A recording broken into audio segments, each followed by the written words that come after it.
It wasn't the screaming that caught our attention. It wasn't even the insult, though that landed like an elbow to the chest. It was the sound of her cane hitting the floor. That sharp, splintering clack of wood against tile. A sound too sudden, too wrong, for a place like Gate C19 at the Atlanta International Airport. For a split second, I thought someone had dropped a tray, maybe a laptop bag. But then I turned, and saw her. She hadn't fallen. Not yet. But she might as well have, because her cane, the one she'd been leaning on, was now lying helpless at her feet. Her hand hovered in the air, mid-reach, trembling slightly, fingers still extended as if they couldn't believe what had just happened. No one moved. Not the gate agent. Not the teenage boy beside me who had been scrolling TikTok a moment ago. Not even the tall businessman holding a platinum card and a copy of The Economist. The airport froze. I don't remember standing. I just remember the silence. And the look on her face. Not fear. Not confusion. Disbelief. The kind that wounds deeper than pain. The kind of look that says, I thought we were past this. But we weren't. Not really. And certainly not that morning. Her name, I would later learn, was Alana Green. But in that moment, all I saw was a woman in her 70s, black, elegant, proud, and entirely alone, being humiliated in public by a younger white woman in a navy blue uniform. The name tag on the uniform read Caroline Whitmore. Her voice was sharp, nasal, and carried the unmistakable edge of authority misused. I told you to step aside, ma'am, she said. Loudly. Deliberately. This line is for first class only. I flinched. Not because I was surprised by her tone, but because it was too familiar. I've lived through eras when voices like that could get someone thrown out of a restaurant. Or worse. I watched Alana's expression shift, just barely. She didn't cry. Didn't yell. She simply stood there, spine straight, back unbending, despite the trembling in her limbs. Her eyes were fixed on Caroline, calm and piercing. The cane still lay on the floor between them like some kind of symbolic offering, rejected. I couldn't move. None of us could. But we all watched. I should tell you who I am. My name is Evelyn Rose, and I was on my way home to Boston that morning, after visiting my grandson in Savannah. I'm 73 years old. Widowed. A retired librarian. I've never missed a flight in my life. I've also never forgotten the feeling of sitting at a Woolworth's lunch counter in 1962, watching the waitress tell a young black woman she couldn't be served there. I was 16. And I said nothing. Just looked down at my grilled cheese, cheeks burning, pretending I couldn't hear what was happening 2 stools down. That memory still sits with me. Like a shadow. Like the weight of a chair never pulled out. Watching Alana, 58 years later, I felt that same tight knot return to my chest. Guilt. Shame. Recognition. But most of all, rage. Not the kind that explodes. The kind that watches silently, trembling, because it's been trained to wait, to behave, to not cause a scene. But the scene had already begun. Alana didn't yell. She didn't protest. She bent, slowly, deliberately, and picked up her cane from the floor. The act itself should have been mundane. But there was something sacred about it. Something so patient, so full of poise, it made Caroline look small. When she stood upright, the whole gate seemed to hold its breath. And then, she spoke. Not loud. Not even unkind. But it cut through the air like a judge's gavel. You've just made the gravest mistake of your career. That's all. 8 words. I swear the walls trembled. The gate area around us was full, business travelers, families with strollers, and tech bros in hoodies. Everyone had turned toward the voice. Some people smirked uncomfortably. A few shook their heads, looking at their shoes. One man muttered something like, "Not this again," under his breath. And me? I stood there, hand on my suitcase handle, watching Alana and remembering every moment in my life when I'd looked away. This time, I didn't look away. But I didn't speak either. Not yet. A few minutes earlier, before everything fractured, Alana had been sitting alone near the window. I'd noticed her, of course. Hard not to. There was a stillness about her that made noise seem disrespectful. She wore a dark green scarf draped around her shoulders, and her hair, with flecks of gray, was pulled back in a low, careful bun. There was a book in her lap. Leather-bound. I couldn't see the title. She wasn't staring into her phone or sipping overpriced coffee. Just sitting. Breathing. As if the chaos of the airport didn't touch her. She looked anchored. I'd caught myself watching her the way we sometimes do with people who carry a presence we don't understand. I even considered speaking to her, but I hesitated. I told myself I didn't want to intrude. But truthfully, I felt a little intimidated. She seemed like someone you didn't interrupt. And now, minutes later, she stood at the center of a gathering storm, dignified, rooted, utterly unafraid. Caroline, on the other hand, was unraveling. "I'm sorry, ma'am," Caroline said again, louder this time, with a hint of theater. "But first class has its standards." And there it was. That word. Standards. It was never really about the ticket. It was about the type of person someone like Caroline thought should be sitting in first class. I watched as Alana extended her boarding pass again, deliberate, unbothered.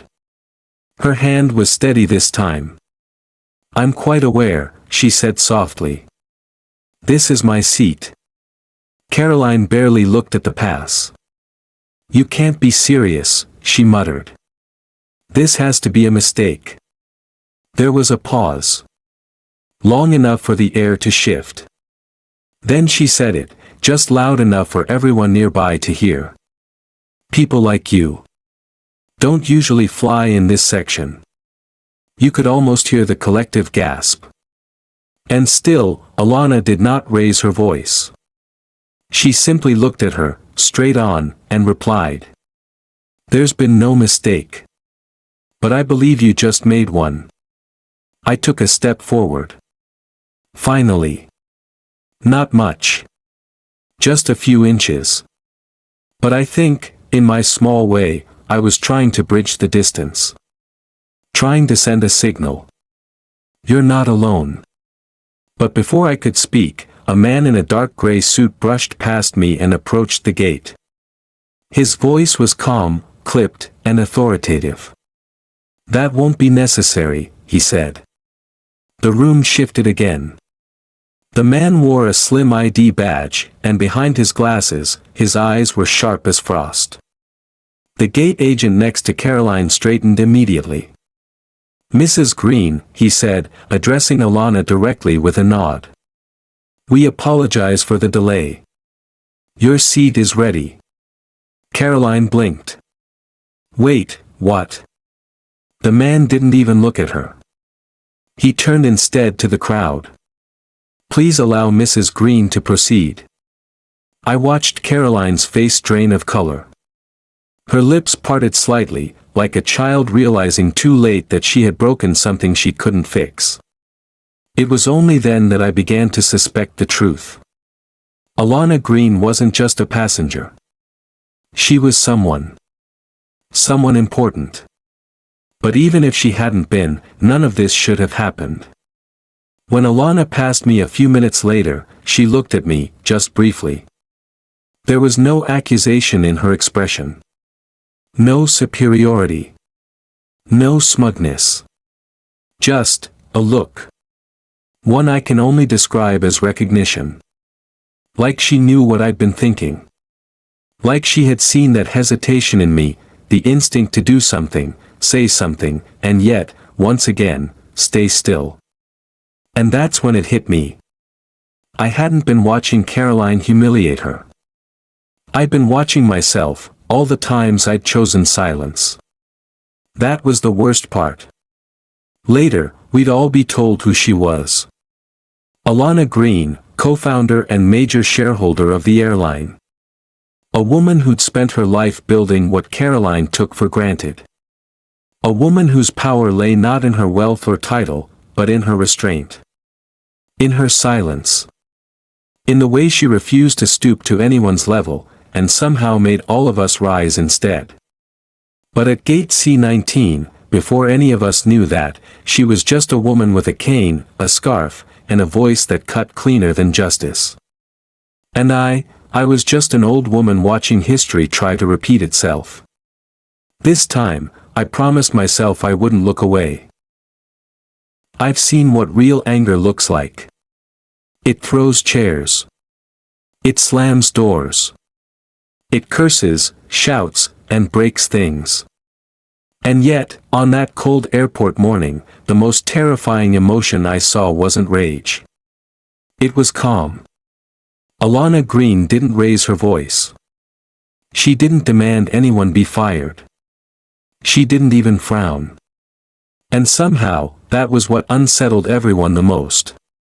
After Richard Montgomery, the airline official, addressed her with full formality, "Mrs. Green, we're honored to have you aboard," the energy in the gate changed. Not immediately. It was more like the way fog lifts off a lake. First disbelief. Then the discomfort. And then shame. Caroline, the flight attendant who had spoken so sharply, didn't say another word. She simply stood there, eyes frozen forward, her mouth trying not to tremble as Alana walked past her without even a glance. No vengeance. No triumph. Just dignity. And it was unbearable.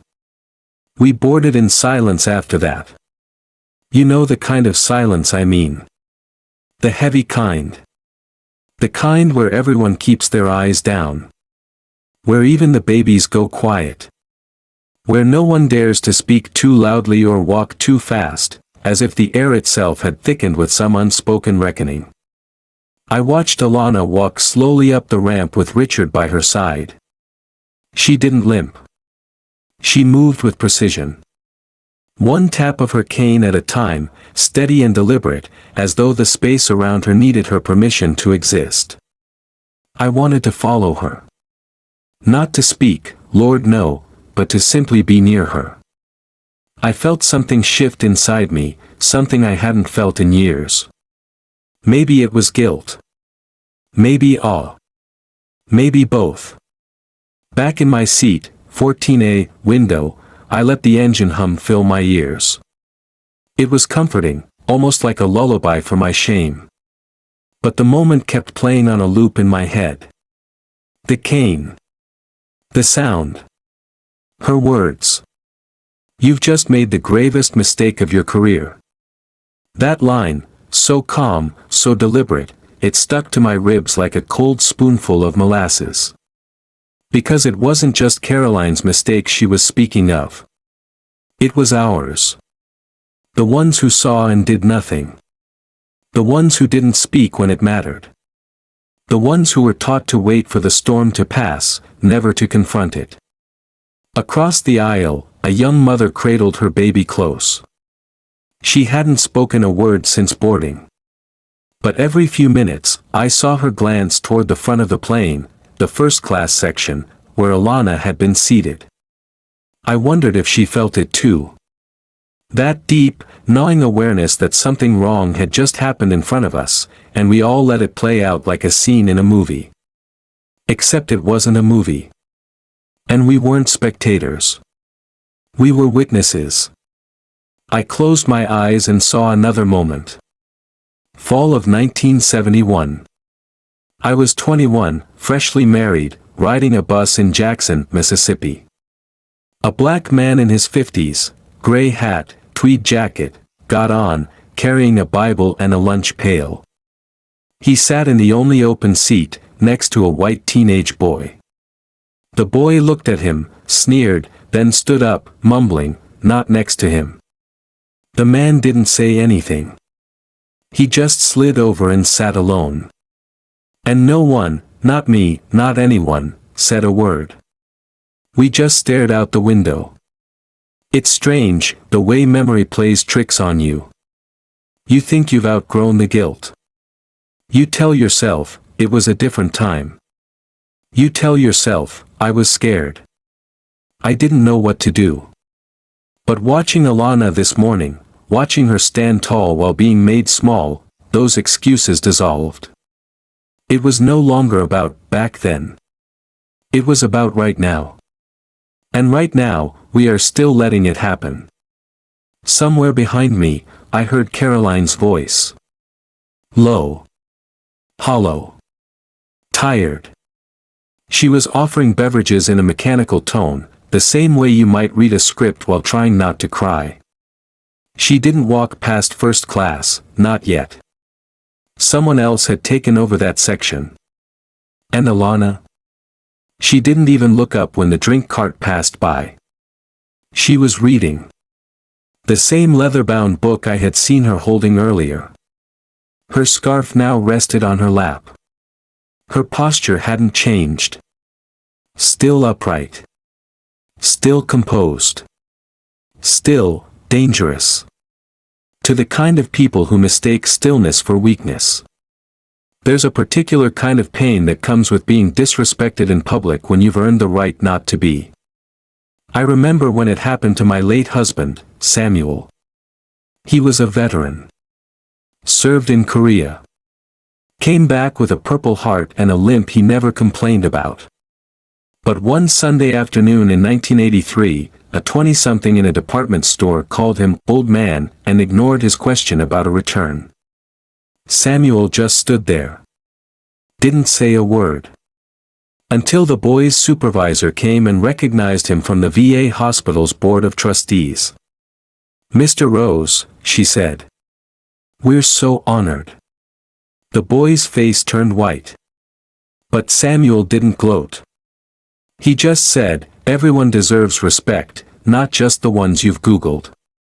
That's who Alana reminded me of. Somewhere over Georgia, the fasten seatbelt sign chimed off. A soft buzz of conversations resumed. Drinks clinked. Pages turned.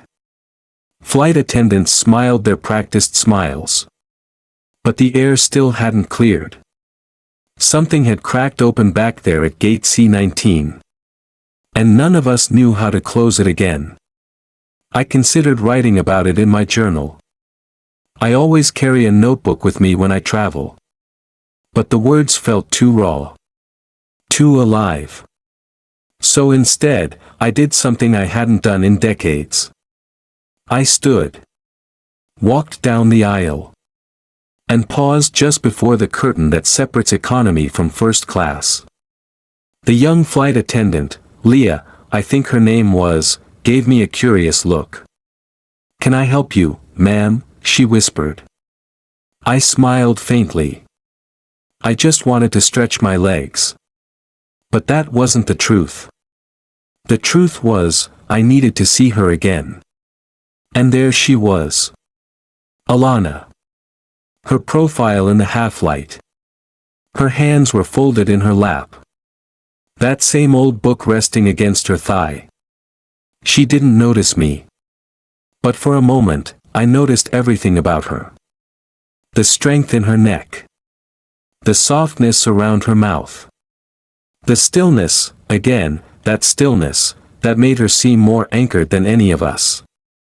I didn't interrupt her. I just stood there for a breath. 2. 3. Then turned and walked back to my seat. It wasn't my place to speak. Not yet. But I knew something now. This story, hers, wasn't over. And maybe, just maybe, I wasn't supposed to stay silent this time. The curtain separating first class from the rest of us wasn't thick. Just a swatch of fabric. Navy blue, slightly frayed at the hem. But it might as well have been a wall of glass. Because everything that happened beyond it, beyond her, felt out of reach. Alana Green sat barely 20 feet away from me, and yet the distance felt unbridgeable. I could see her profile when the curtain shifted slightly with the breeze. The soft movement of her shoulders. The way her fingers occasionally brushed the spine of her book. And in that stillness, that impossible dignity, I found myself asking questions I hadn't asked in decades. Not about her. About myself. What does it say about me that I'd lived through the civil rights movement, raised children, buried a husband, and still didn't know what to do when I watched a black woman be publicly humiliated for simply existing? I had seen it before. I had felt it before. But I had never quite stared it down in this way. This wasn't the 60s. There were no water hoses. No snarling dogs. Just a woman in a uniform, a woman with a cane. And the rest of us, watching. I've carried a lot of silence in my life. My father, bless his rigid Southern soul, taught me the value of minding your own business. When I was 8 years old, I watched him walk past a neighbor's house as a black family was being evicted in broad daylight. Their belongings were tossed onto the lawn like trash. My father didn't pause. Didn't blink. Keep walking, he said when I asked why we weren't helping. But they didn't do anything, I whispered. They didn't have to, he replied. I learned something that day, not what he intended, but something deeper. That silence isn't always peace. Sometimes, it's a complicity with a better dress. On that flight, watching the clouds shift like slow-moving truths outside my window, I tried to remember the last time I had been genuinely brave. It wasn't last week. It wasn't last year. Maybe it was in 1986, when I pulled my daughter out of a private school because the administration wouldn't discipline a boy who'd called her classmate a slur. Or maybe it was never. The attendant, Leah, the younger one, came by with the drink cart again. Her hands were shaking just slightly as she poured my ginger ale. She didn't say much, but her eyes kept drifting to the front of the plane. She was thinking about it too. I could feel it. I don't know what I would have done, she murmured, almost to herself. Most of us didn't do anything, I replied. She looked at me, startled, and I smiled gently. But that doesn't mean we can't do something now. She nodded slowly. The kind of nod that says I'm listening, but I'm still afraid. I knew that feeling well. Somewhere around the Carolinas, I felt the need to move again. My legs were restless, but so was my conscience. So I stood and made my way to the back of the plane, stretching slowly near the lavatory, pretending I needed to work out a stiff hip. Truthfully, I needed space. I needed to think. As I passed row 11, I caught sight of a familiar face, Sebastian, the sharply dressed man who had witnessed the entire exchange at Gate C19. The one who had looked like he wanted to say something but stayed silent. He glanced up, recognized me, and gave a polite nod. I remember you, he said. I remember her, I replied. He set down his magazine, cleared his throat. Hell of a thing, huh? That's one way to put it. There was a pause. Then he leaned closer, voice lowered. I travel a lot. First class, usually. I've seen flight attendants be cold. Dismissive.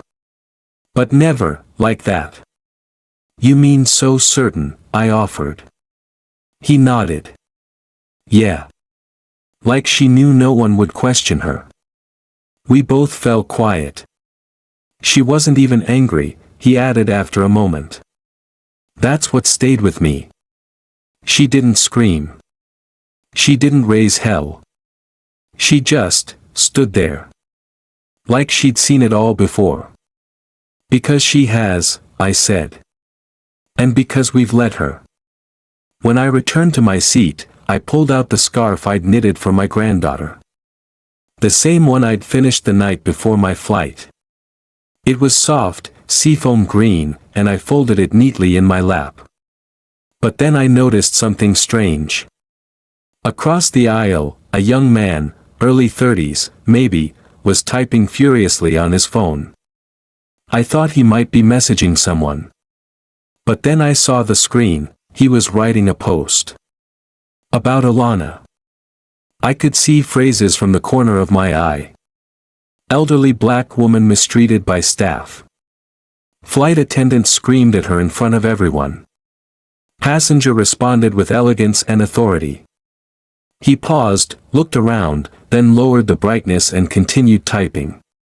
For the first time since boarding, I felt something unexpected, hope. Maybe the silence wasn't complete. Maybe someone was speaking, just not with a microphone. Maybe someone like my granddaughter, scrolling through social media in her dorm room in Boston, would see that post. Would read about a woman with a cane and a scarf, and realize that calm is a kind of rebellion too. And maybe, just maybe, this moment wouldn't vanish into the noise of the next. I returned to my window. We were flying over Virginia now. Fields the color of honey, roads like stitching across old fabric. Somewhere down there, people were going about their ordinary lives, unaware that, 30,000 feet above, a reckoning had unfolded in row 1A. And still, she hadn't spoken another word. That, I realized, was the weight of it. Alana didn't need to raise her voice to command a room. She didn't need to explain who she was. She carried her authority the way she carried her cane, not as a crutch, but as a quiet declaration that she had earned every inch of space she occupied. I've known many women in my life. But very few like her. Women who've been questioned more times than they can count. Women who've been told to wait, to hush, to sit elsewhere. And yet, they stay standing. Even when seated. That scarf on Alana's shoulder. That cane in her hand. Those weren't accessories. They were armor. When the captain finally announced our descent into Boston, I felt a strange kind of ache. The kind you get when you know a chapter is ending, but the lesson hasn't quite landed yet. I wanted to speak to her. Just once. Not to apologize. Not to explain. Just, to say I saw her. I saw her. And that May, finally, I was ready to stop being afraid of my voice. You could feel it before he even spoke. The way the air shifted. The silence at the front of the plane thickened, as if the very oxygen molecules had paused to listen. I leaned slightly into the aisle, my shoulder grazing the edge of the seat, just in time to see him step forward. A man in a charcoal gray suit. Early 50s, maybe. Polished shoes, pressed collar, silver badge clipped neatly to his lapel. He walked with a quiet authority, not the kind that demands attention, but the kind that doesn't need to. Mrs. Green, he said calmly, we apologize for the unacceptable delay. Your seat is ready. We're honored to have you aboard. That was the moment everything snapped. I didn't hear Caroline's gasp. But I saw her shoulders jerk back. Her lips parted, like the words she wanted to say had turned to dust in her mouth. I recognized that expression. It's the same look I've seen on the faces of people who suddenly realize the person they thought they could dismiss is the one holding the keys to the very room they stand in. For the rest of us, it took a moment to register what had happened. Not because we didn't hear it, but because it didn't fit the story we were all silently writing in our heads. We saw Alana's cane, her calm. We saw her age, her color, and her quiet. And we told ourselves she was just a tired woman, too proud to admit she was in the wrong line. But then a senior airline official, Richard Montgomery, as we would later learn, had called her by name. With reverence. With certainty. And suddenly, we all realized. We had no idea who she was. Caroline tried to speak. Her mouth opened and closed like a puppet whose strings had been cut. Her hand still held Alana's boarding pass, the one she'd so casually slapped from her hand just minutes earlier. "There must be some misunderstanding," she murmured. Richard didn't even look at her. He turned to the younger flight attendant, Leah, his voice firm. "Please escort Mrs. Green to her seat personally. Now." Leah nodded immediately, her movements careful, almost deferential. I watched her step forward and offer her arm to Alana, who accepted it with a quiet smile. It wasn't smug. It wasn't victorious. It was gracious. Which somehow made the entire scene even heavier.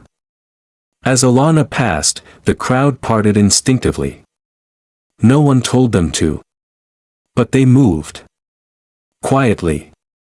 Respectfully. Like they were watching royalty walk through a kingdom they hadn't realized she already owned. The rhythmic tap of her cane on the tile floor echoed through the boarding gate like a soft drumbeat of justice. And Caroline? She stood rooted. Still holding that pass. Still searching for a version of events where this wasn't happening. I've lived through enough decades to know that power rarely announces itself. At least, not the kind that lasts. It doesn't need to roar. It walks slowly. Calmly. And it always knows when to arrive. That morning, power wore a green scarf, carried a cane, and had eyes that didn't blink when challenged. After the last of us boarded, I found my seat and buckled in, hands trembling slightly as I adjusted the window shade. The engine hum hadn't even started when I felt a shift beside me. The man in 12B, a clean-cut younger fellow with glasses and a laptop, turned and said, "Did you see that at the gate?" I nodded. "She was amazing," he added, not waiting for a response. "Carried herself like she owned the airline." I didn't have the heart to say it. She didn't carry herself like she owned it. She did. It was about 30 minutes into the flight that the whispers began to spread. The first-class section had been sealed off with its signature curtain. But in the rows behind it, murmurs fluttered like wind through dry leaves. "Did you hear who she is? They say she's one of the founders. Owns part of the company." No way. That can't be true. But it was. A quiet confirmation came from the back. Someone had Googled her. Alana V. Green. Executive. Shareholder. Aviation pioneer. Co-founder of the very airline we were flying. And we had watched her get told, "First class isn't for people like you." Have you ever felt your stomach drop without moving an inch? That's how I felt. Because I hadn't just witnessed a mistake. I had witnessed a lie, one that had lived comfortably inside all of us for decades. The lie that you can tell who belongs just by looking. The lie that calm equals weak. That quiet means unimportant. That age makes someone irrelevant. That black makes someone less than. And the worst lie of all. That if we're not the ones speaking the insult, we're not responsible. Caroline disappeared for the first half of the flight. I didn't see her walk down the aisle. Didn't hear her voice. When she finally returned, her steps were smaller. Her posture is no longer straight. Her voice was muted when offering drinks, eyes averted when passengers met her gaze. I watched her serve an older man in 16D, her hand trembling slightly as she handed him his water. She was unraveling. Not because she'd been punished yet. But because the truth had landed before the plane did. And there's no in-flight instruction manual for that. Later, I heard murmurs that Richard Montgomery had summoned her to the cockpit. There was tension in the air again, the way you feel it right before a thunderstorm. Conversations grew quieter. Passengers looked up, unsure whether they were about to witness another confrontation or a resignation. The intercom clicked once. Silence. Then twice. Finally, a curt voice. "Miss Whitmore to the cockpit, please." Immediately. I didn't see her face as she stood. But I imagined it. And for a moment, I felt something unexpected, pity. Not for her actions, no, those had been her own doing. But for the fact that she'd been raised, trained, to believe she could treat someone like Alana that way and face no consequences. She hadn't just humiliated a woman. She had humiliated herself. And in doing so, she had pulled back the curtain not just on her behavior, but on all of ours. About 15 minutes before landing, the curtain to first class shifted. For the first time in the entire flight, I saw Alana stand. She didn't look around. Didn't search for acknowledgement. She simply adjusted her scarf, picked up her bag, and walked slowly toward the front of the cabin, toward the door that would open to the jet bridge and terminal and press in consequence. And even though no one said anything, we all watched. She walked past me again, just briefly, and this time, she looked me in the eye. There was no accusation. Just that same gaze. Calm. Certain. Knowing. I opened my mouth to say something, anything.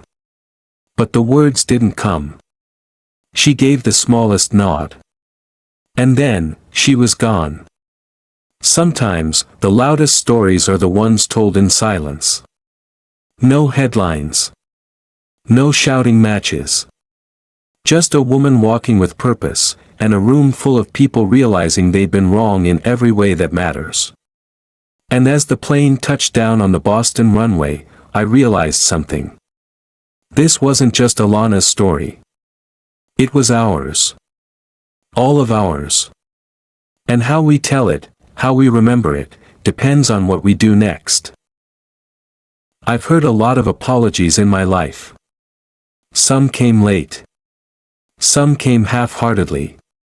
Some were wrapped in excuses, dressed in politeness, and delivered with the kind of smile that made you wonder if the person even believed they'd done anything wrong. But I'd never heard an apology like this. Not one that began with humiliation, passed through truth, and landed at the feet of a woman who didn't need to say a word to be heard. We were still seated. Buckled in. The plane hadn't even come to a full stop when Caroline appeared again, visibly shaking. She wasn't wearing the same expression she'd worn at the gate, no smugness, no sharp edges. Her face looked washed out. Her posture is tight. Her eyes were fixed on a point somewhere just above the carpet. She stopped 2 rows from the first class. Took a breath. And then slowly stepped forward. Alana was still seated. She hadn't moved since the curtain had opened. Her cane rested lightly against her leg. Her scarf was folded neatly over one arm. And that same unreadable expression, composed, alert, silent, rested on her face like armor. Caroline stepped closer. Passengers nearby began to stir, not with noise, but with attention. You could feel the cabin tilt, as if everyone had shifted ever so slightly in their seats to listen. Even those pretending not to watch were glancing sideways, ears open. And then, in a voice that cracked from the very first syllable, Caroline said, I want to sincerely apologize for what happened earlier, Mrs. Green." The words fell into the air like glass dropped on tile. Carefully chosen. Painfully spoken. Alana did not respond right away. She blinked once and let the silence between them expand. Everyone in the cabin was still. I didn't even hear a baby cry. Not a cough. Not a shuffle of a tray. Then Alana lifted her gaze, meeting Caroline's directly. Her voice was quiet. Steady. But it pierced like a blade polished in wisdom. I accept your apology, she said simply. A breath of relief rose in Caroline's chest. But then Alana added, now please, repeat it for them. The shift was immediate. Caroline froze. Her eyes darted to the rows behind Alana, where nearly every passenger was now openly watching. For them, she asked, almost a whisper. Alana didn't raise her voice. She didn't need to. She simply said, you humiliated me in front of everyone on this flight. You questioned my dignity, my right to be here, my worth, loudly, publicly. I've accepted your apology. But they deserve to hear it, too. There was no venom in her tone. Only truth. And sometimes, the truth is the most unbearable sound of all. I watched Caroline swallow. Her throat bobbed visibly. She turned slightly toward the passengers. Her hands were clenched in front of her uniform.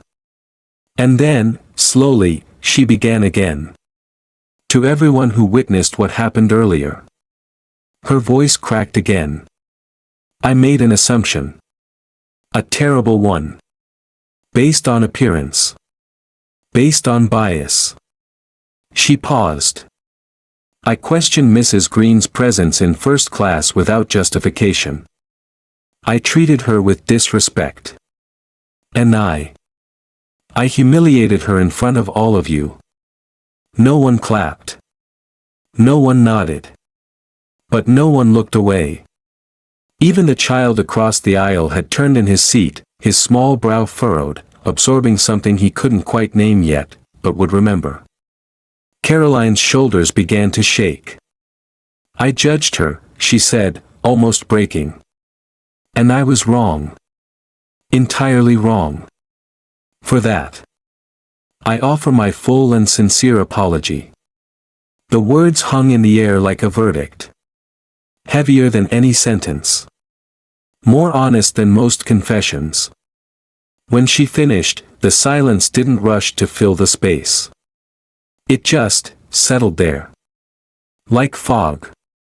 Like smoke after a fire. And Alana, still calm, still seated, nodded once. Thank you, Miss Whitmore. But she wasn't done. She leaned slightly forward, and the shift in her posture made the cabin hold its breath again. There's something I want you to understand, she said softly. If I were just another elderly passenger, without a title, without shares, without history, you would not be standing here apologizing right now. Caroline flinched. I did too. Because it was true. It was brutally, unmistakably true. Alana continued, her voice as even as ever. It wasn't my position that should have earned your respect. It was my humanity. The line sliced through the cabin like a current. The businessman behind me whispered, damn. A woman in 15F quietly covered her mouth. And I, God help me, I wiped away a tear. Not because I felt sorry for Caroline. But because I realized how many times in my life I had only extended dignity to people after learning who they were. Not before. Caroline didn't reply. There was nothing to say. She bowed her head slightly, nodded, and stepped away, almost stumbling as she turned, hands trembling by her sides. I watched her return to the galley, retreating behind the safety of airline protocol and coffee pots. But there would be no hiding from this. Not from herself. Alana sat still for a moment longer, then gently lifted her scarf and began folding it again. The scene was over. But something inside us had changed. The apology had landed, loud enough for every passenger to hear. But what would we do with it? That, I think, was the question she left behind. Later, as we disembarked, the atmosphere remained quiet. No music. No idle chatter. Just footsteps and the rustling of coats and carry-ons. People paused before passing her. Some nodded. One man whispered, "Thank you." Alana smiled gently at him. Nothing more. And me? I paused. I didn't want to say too much. Didn't want to intrude. But I met her gaze and quietly said, "You reminded me of my mother today." She tilted her head slightly. A question in her eyes. I added, "She was quiet, too." But when she spoke, we all listened. Alana's eyes softened. "That's a legacy worth carrying," she said. I stepped off the plane a little slower than usual. Not because of my knees. But because I knew I wasn't walking into the same world I'd left that morning. There's a question that haunted that plane long after we landed. It wasn't spoken aloud. No one printed it on a sign. No protester chanted it at the gate. But every passenger, from row 1A to 27F, heard it. Who gets to belong? And just as powerfully, who gets to decide? I asked myself that question as I stepped into the terminal, dragging my small suitcase behind me. I asked it again while waiting for my rideshare, surrounded by people pretending to look at their phones. And then I saw her. Caroline. Standing alone just beyond the jet bridge, uniform still crisp, but her expression, different. She wasn't scowling. She wasn't haughty. She looked like someone who had just been asked a question she didn't have an answer to, and couldn't stop hearing it ring inside her head. I watched from a short distance. She didn't see me. But I saw the way she stood, shoulders no longer square, posture folded inward, like a student waiting outside the principal's office. To her right, Richard Montgomery stood in quiet conversation with another executive, his tone low but deliberate. He didn't look at her. Not once. That was punishment enough, I thought. The weight of not being seen, especially after being the one doing the dismissing. I've been dismissed before. Not with slurs. Not with violence. But with silence. With the soft, condescending smile that says, "You don't quite fit here, dear." I remember it well. 1973, the gallery opening in Cambridge. I had just published an article in the local paper about race and libraries, how black children in South Boston had less access to books, and how the system was quietly complicit. A woman at the event, with pearl earrings, a wine glass in hand, leaned over and said, "It's so sweet you're still writing at your age." I was 31. And just like that, I was made small. It wasn't what she said. It was what she meant. You don't belong here, not really. You've stepped out of your place. I think about that now, standing just feet from Caroline as she's being asked, indirectly and for the first time in her career. Why did you think she didn't belong? Not what happened. Not what did you say. Why did you believe you were right to say it? That's the root. That's the ache. And it's deeper than one incident. It's decades of invisible judgment. I walked past her, quietly, on my way to baggage claim. She didn't notice me. But I hoped, truly hoped, she would be given the space to ask herself that question without excuse. Because that's how growth begins. Not with being yelled at. But with being still long enough to feel the weight of your choices. The days after the flight were strangely quiet. I didn't talk about it at first. Didn't call my daughter. Didn't post anything online. It felt sacred, somehow. Private. Like a moment you don't want to dilute with noise. But I kept replaying it, especially one sentence. If I were just another elderly passenger, would you be standing here apologizing right now? That question lodged itself in my chest like a grain of sand in an oyster. Because I knew the answer. And I wasn't the only one. 2 days later, I sat at my kitchen table, flipping through the Boston Globe, when I saw it. A column. Top of the opinion page. The Woman Who Belonged All Along, by Sebastian Drake. I blinked. Sebastian. The businessman from row 11. I read every word. He described the moment at Gate C19. The silence. The cane. The woman with the voice like a gavel. He didn't name names. But he didn't have to. He ended with this. I've sat in first class hundreds of times. And never once did anyone ask me to prove I belonged. Maybe it's time we ask ourselves why. I tore out the article and tucked it into my journal. Not because I wanted to save it. Because I wanted to carry it. A small weight in my purse, like a reminder carved in paper. That evening, I called my granddaughter, Lila. She's 24. Studying social work at NYU. Smart. Kind. Fierce. I want to tell you a story, I said. I told her everything. The gate. The slap of the cane. Alana's voice. Caroline's fall. Lila didn't interrupt once. When I finished, there was a long pause.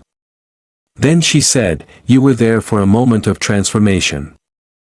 I laughed gently. That's one way to put it. No, she said. Really. You saw someone draw the line, and do it without yelling. She just stood still, I whispered. Exactly, Lila said. And everyone had to see themselves in that stillness. That night, I wrote in my journal. Belonging is not a pass you earn. It's a right you carry. And it's the ones who try to take it from others who most often don't deserve the power they wield. 3 days after the flight, I received a letter. Typed. Sealed. No return address. I opened it cautiously. Inside was a single page. Neatly typed. It read. Mrs. Rose. I saw you that day. At the gate. You didn't turn away. You looked at her. You looked at me. You said nothing, but your eyes said everything. I am not asking for forgiveness. But I am trying to find out where I went wrong, and how far back it goes. I thought I was good at this job because I could predict people. Assess them quickly. But maybe all I've been doing is protecting a version of myself that was never really fair. You don't know me. But I needed to write this anyway. See. I folded the letter slowly. No return address. No email. No request for response. Just, accountability, dropped like a pebble in my hands. And I felt something I hadn't felt since that day on the plane. Not pity. Not satisfied. Hope. I thought of Alana. How she hadn't asked for anything. She didn't demand. She didn't threaten. She simply refused to be erased. And that refusal, silent, dignified, unwavering had created a ripple that had reached me, reached Caroline, reached my granddaughter. All without ever raising her voice. We talk so much these days about power.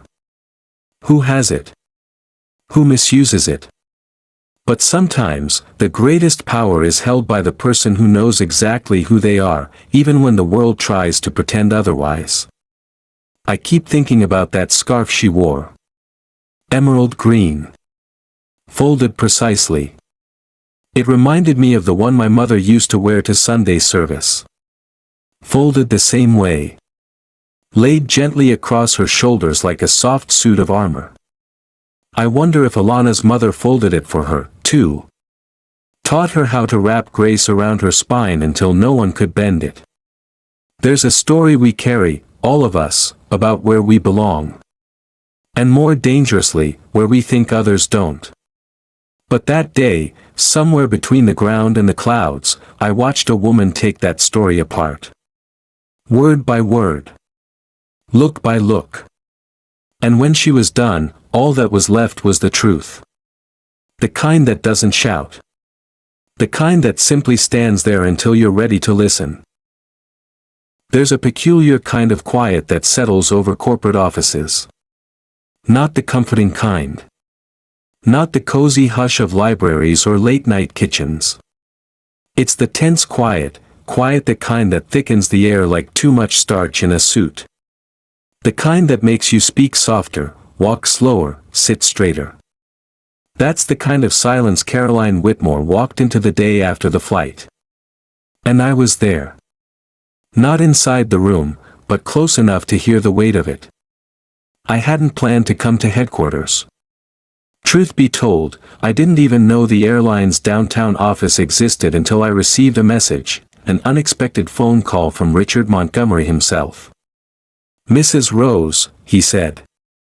"I believe you witnessed something important. Would you be willing to speak with us briefly?" My first instinct was to say no. What good would it do? The story had already played out. Apologies had been made. Lessons, hopefully, had been learned. But then I thought of Alana. The way she had sat still and changed the weather in a room without ever raising her voice. And so, 2 days later, I found myself sitting on a quiet leather couch in a reception area with a view of Boston Harbor, waiting. Caroline arrived 15 minutes after me. She didn't see me at first. Her eyes were fixed downward.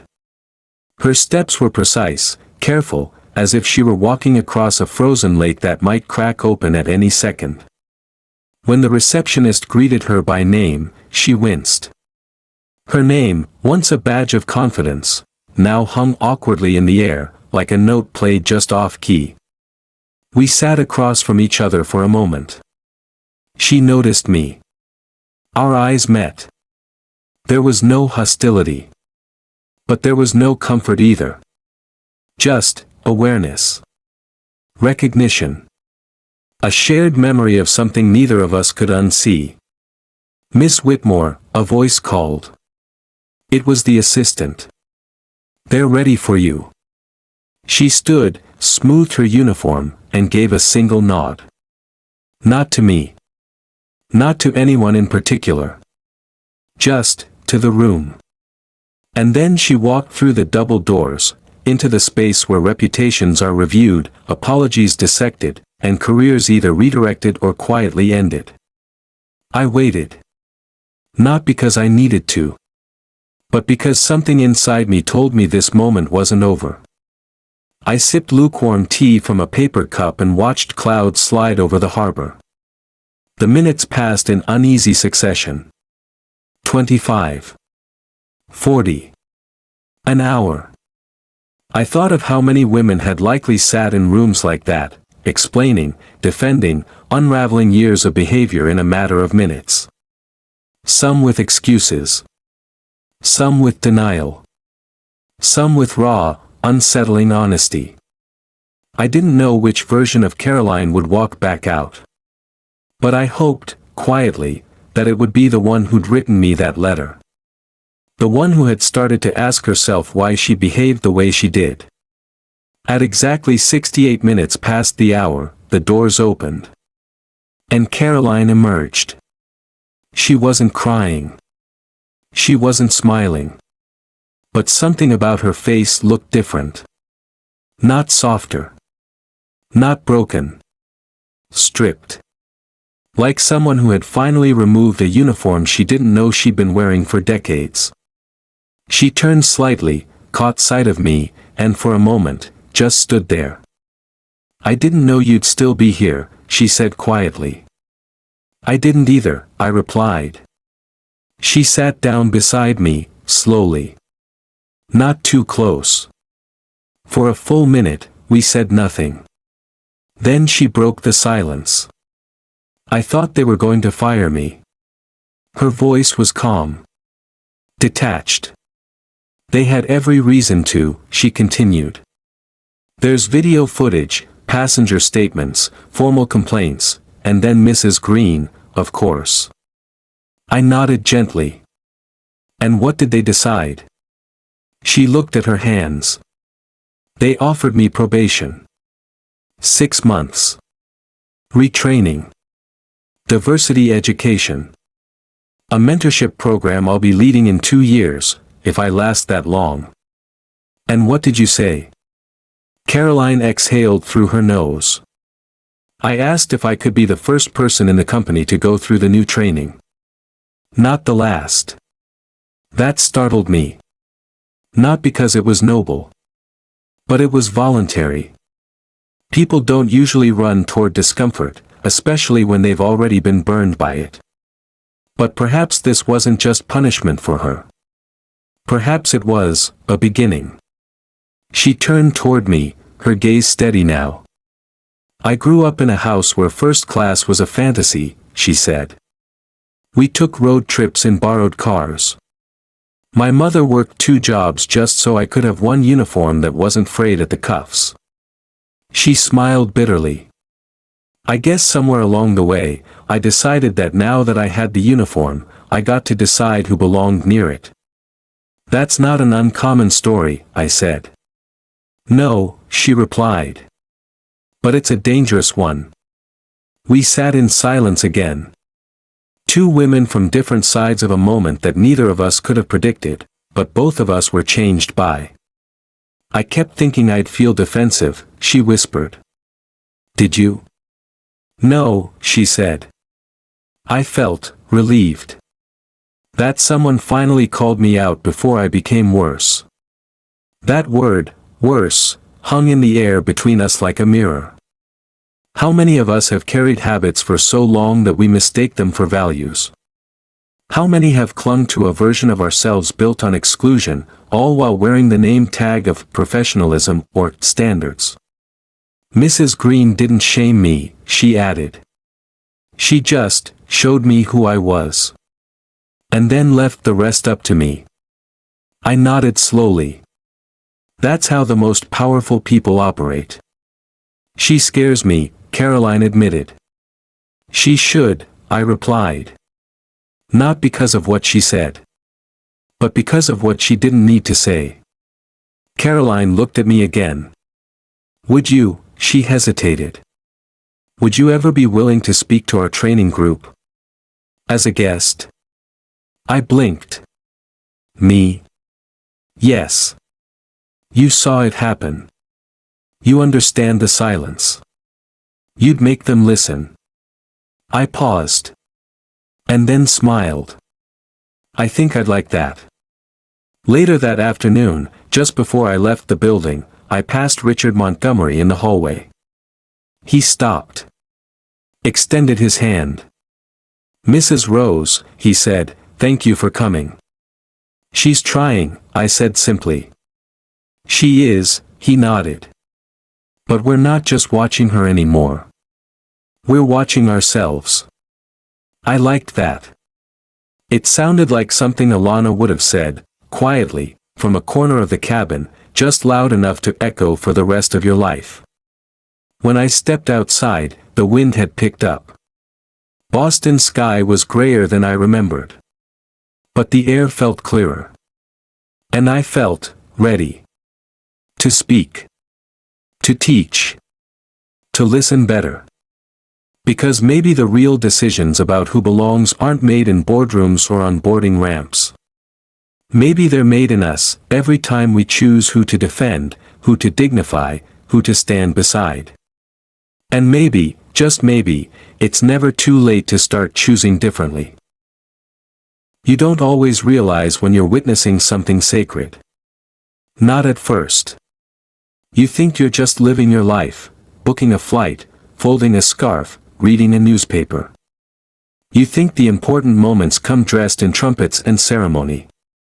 But then a woman drops her cane at Gate C19, and suddenly, everything you thought you knew about dignity, silence, and strength shifts, quietly, permanently. That was Alana Green's gift. She didn't change the world with a speech. She changed it by refusing to be erased. And somehow, in the process, she changed me too. It's been 3 months since the flight. The airline's diversity initiative has been completely overhauled. I know that because Caroline wrote me again, not by letter this time, but by email. Her tone was different. Measured, yes.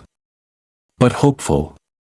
There was no grand declaration of redemption. No self-congratulation. Just updates. Honest ones. She'd completed her first round of sensitivity and bias training. She was mentoring new hires now. She said she no longer walks through the cabin the same way, she listens differently. She ended her note with a single sentence. I used to think I was the face of professionalism. Now I just want to be someone who makes others feel seen. I read that line 3 times before closing my laptop. Because it felt like something worth saving.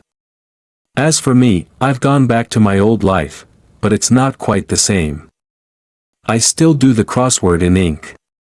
Still attend my book club on Tuesdays. Still knit scarves for Lila's college friends when they visit over spring break. But I speak more now. I mean, speak. Not about what's polite, or easy, or expected, but about what's true. I've started writing essays again, something I hadn't done since Samuel passed. I sent one to the Boston Globe last week. The editor responded within hours. We've been waiting for a voice like this, he wrote. Funny thing is, I used to think my voice had aged out of usefulness. Turns out, it had only just begun to matter. People often ask me what it was about Alana that made the moment so powerful. Why her silence felt louder than shouting. Why her presence lingered longer than any confrontation. I always give the same answer. Because she never once asked to be recognized. She simply moved as if she already was. She never yelled, "Respect me." She didn't need to. She made people see her, not because she demanded it, but because she made it impossible not to. Her stillness commanded acknowledgement in a world addicted to noise. I think about that day often. The slap of the cane against the tile. The hush that fell over the gate. The sentence that sliced through all our assumptions like a knife through silk. You've just made the gravest mistake of your career. 8 words. No venom. No panic. Just the truth, standing upright. And truth, I've learned, doesn't always come to punish. Sometimes, it comes to liberate. A few weeks ago, I received an invitation from the airline. They were holding a private recognition ceremony. Not for PR. Not for press. Just for staff. For the story. For healing. Alana Green would be honored as a founding force. Her image, an oil portrait, would be permanently displayed in the headquarters main hallway, just across from the executive conference room. I accepted the invitation, of course. And I brought Lila with me. We arrived early. The lobby was quiet, hushed in the way buildings feel just before something important happens. People moved gently, whispering instructions, adjusting the lighting, and laying down white orchids near the podium. And then I saw her. Alana. Dressed in deep navy. Her cane was still by her side. Her silver hair swept back, pinned with a single pearl comb. She was speaking softly with a young staff member, her voice low but deliberate. The woman nodded eagerly, clearly nervous but honored. Alana rested her hand briefly on the girl's shoulder before turning away. That gesture, so simple, felt like the most powerful moment in the room. Still. Stillness, again. Always. When she took the podium, the room fell silent. Even the HVAC system seemed to pause. She began not with her resume, not with her contributions, but with a story. A story about her grandmother, born in Alabama in 1892, who once waited 4 days to cast her first vote after the Voting Rights Act passed. Who was denied water while standing in line. Who was spat at. And who, when asked why she didn't give up, replied, "Because my feet are not tired yet." Alana looked up at the crowd and said, "I carry her strength. So I didn't speak that day because I was afraid. I didn't speak because my silence was doing the talking." There were tears. Sniffles. Even Caroline, sitting 3 rows back, wiped her eyes with the back of her hand. Alana continued. "We live in a world where we assume power has to be loud. Where we think silence is weakness. But the truth is, silence is where power goes when it's tired of explaining itself." And with that, she stepped down from the stage. No flourish. No applause cue. Just the quiet that follows revelation. After the ceremony, I approached her. She saw me before I even said a word. "Evelyn," she said gently. "You stayed seated the entire flight, but you were never still." I laughed, surprised. "You saw that?" "I see everything," she smiled. "It's how I've survived." We stood together in front of her portrait. It had been painted in the soft realist style, oil on linen, with tones of ivory, midnight blue, and soft gold. Her cane was in her hand. Her eyes looked straight ahead. There was no nameplate. Just one line carved into the wooden frame. She didn't move, and the world did. I turned to her, hesitant. "There's something I've been wondering," I said. "Yes." "If Caroline hadn't stopped you that day. If none of it had happened. Would any of this have?" She paused.